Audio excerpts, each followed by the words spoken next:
Assalamualaikum warahmatullahi wabarakatuh.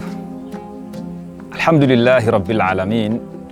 Wassalatu wassalamu ala ashrafil anbiya'i wal mursalin Sayyidina wa nabiyyina Muhammadin wa ala alihi wa sahbihi ajma'in.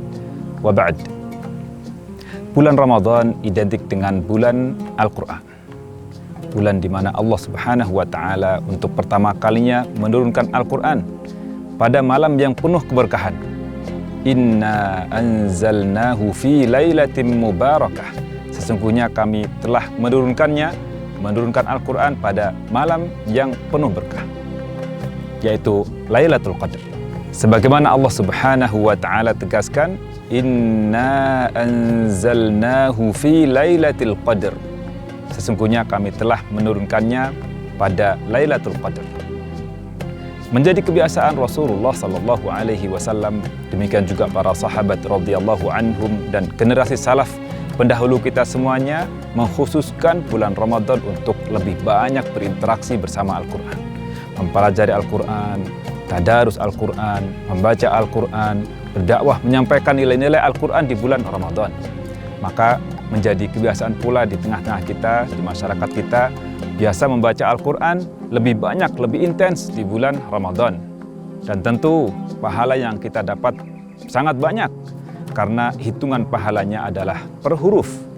Tidak ada ibadah yang lain selain baca Al-Quran yang pahalanya dihitung berdasarkan huruf.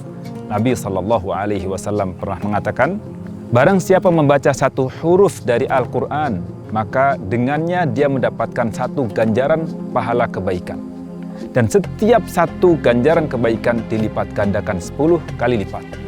Aku tidak katakan alif lam mim sebagai satu huruf, akan tetapi alif adalah satu huruf, lam satu huruf, dan mim satu huruf. Terbayang oleh kita betapa banyak pahala yang kita kumpulkan ketika kita membaca Al-Quran, karena hurufnya sangat banyak. Namun di balik ibadah yang sangat mulia ini tentu ada ketentuan-ketentuan, sehingga ibadah ini bernilai sangat mulia, sangat agung, dengan pahala yang besar.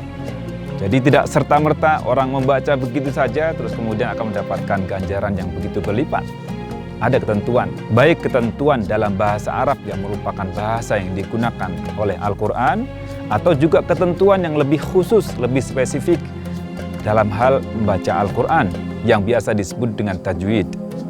Maka dua hal ini yang hendaknya kita perhatikan, bagaimana kefasihan kita melafalkan huruf berdasarkan bahasa Arab yang fasih, dan juga kesahihan, ketepatan membaca Al-Quran sebagaimana yang diajarkan oleh Rasulullah sallallahu alaihi wasallam.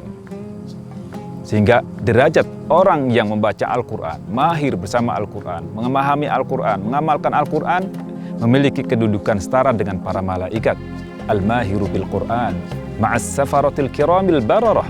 Nabi SAW katakan demikian. Orang yang mahir terhadap Al-Quran, maka mereka bersama para malaikat yang mulia lagi taat.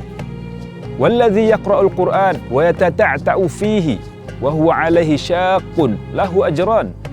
Adapun orang yang terbata-bata dalam membaca Al-Quran dan dia mendapati kesulitan dalam membacanya, ia mendapatkan dua pahala. Pahala dia berupaya dengan susah payah, dan pahala dia belajar serta membaca Al-Quran. Maka siapapun kita, dengan kondisi bacaan Al-Quran kita hendaknya belajar dan terus belajar tanpa ada batasan waktu kapan kita harus belajar.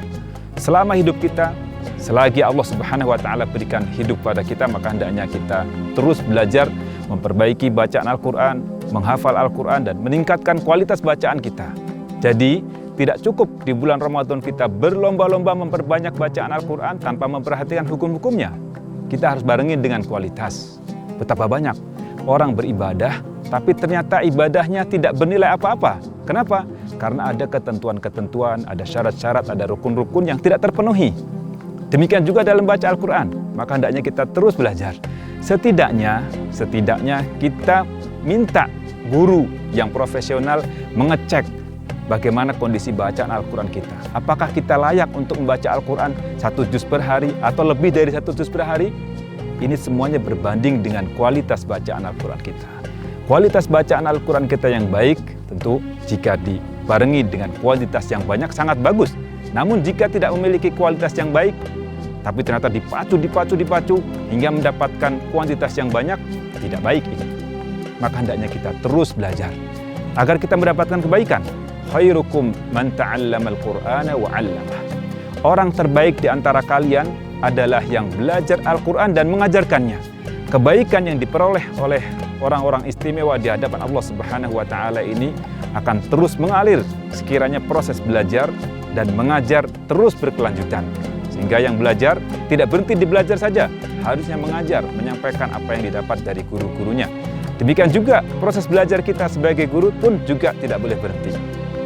Jadi, kapanpun, siapapun kita, sampai kapanpun selagi kita masih hidup, kita harus belajar membaca Al-Quran, memperbaiki bacaan Al-Quran sampai akhir hayat kita. Semoga Allah Subhanahu wa taala ridhoi kita semuanya, keluarga kita dan keturunan kita, agar Allah pilih menjadi bagian dari Ahlul Quran.